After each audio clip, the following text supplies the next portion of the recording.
The sky erupted in a blinding flash, and in that heartbeat, survival became my only thought. As the ground shook, I stumbled down the creaking wooden stairs into the basement, my breath catching at the sharp, acrid scent of smoke that followed me. The concrete walls, cold and rough under my palms, stood like silent sentinels against the chaos above. My boots scraped against the gritty floor as I dragged a heavy metal door shut, its rusty hinges groaning in protest. The world outside screamed sirens, distant booms, and the faint crackle of fire won. But down here, the silence was heavier, broken only by my ragged breathing. First, I sealed the room. My fingers fumbled with the duct tape, its sticky pull tugging at my skin as I pressed it against the window frame. The plastic crinkled, taut and unyielding, a flimsy shield against the radioactive dust I imagined swirling outside. Every creak of the house above sent my heart racing. Was it the wind or the fallout settling like poisoned snow? I glanced at the old radio on the shelf, its antenna bent but still humming faintly. When I twisted the dial, static hissed, then gave way to a robotic voice delivering fragmented warnings. Stay indoors, radiation levels critical. My stomach nodded, but I kept moving. Next, I checked my supplies. My hands brushed against the cool, metallic cans, their labels faded but familiar, a lifeline in the dark. The water bottles, heavy and slick with condensation, promised days of survival if I rationed them carefully. I grabbed one, the cap cracking open with a sharp pop, and took a sip, cold, tasteless, but grounding. The basement smelled of damp earth and rust, a stark contrast to the imagined ash outside. I stacked the cans higher, their weight reassuring, and tucked a flashlight under my arm, its beam cutting through the gloom like a blade. Hours later, I reached for the Geiger counter, its cold plastic casing steadying my shaking hands. The clicks came slow at first, then faster, each one a warning of the invisible enemy lurking beyond the walls.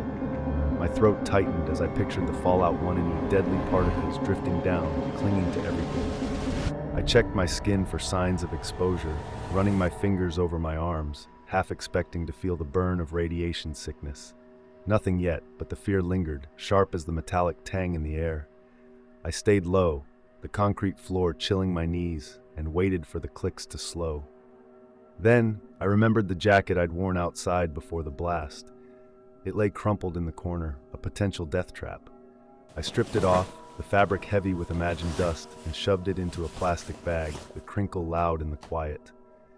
Using a bucket of water, I scrubbed my arms with soap, the suds cold and slick against my skin. The water stung, each splash a reminder to be thorough but gentle. Breaking the skin could invite the poison in. My hands shook as I poured more water, the droplets pattering like rain on the floor. Clean, for now, I exhaled, but the weight of survival pressed harder. As the hours stretched into days, the basement became a prison of shadows. The silence gnawed at my mind, so I shuffled a deck of cards, their worn edges soft under my fingertips, the faint papery snap a distraction from the fear. The candle's wax scented the air, warm and faintly sweet, grounding me as I scribbled in a notebook. Words poured out, fears, plans, memories of a world that might never return. Each stroke of the pen, scratching against the paper, tethered me to sanity. I played a solitary game of cards, the flick of each card a small rebellion against panic. Survival, I realized, wasn't just about the body, it was about keeping the mind from breaking. Finally, the radio crackled with new words. Radiation levels dropping, safe to emerge soon. I pressed my face to the window, the glass cool against my cheek, and saw a sliver of dawn, golden, fragile, piercing the smoky haze.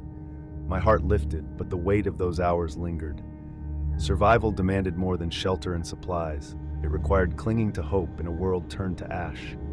That basement, with its cold walls and flickering light, taught me survival is a fight against both the world and yourself. If you're watching this, take it as a reminder. Prepare, stay sharp, and hold on to hope. Want more stories like this? Hit subscribe, drop a comment, and share what you'd do in a Fallout. Stay ready out there.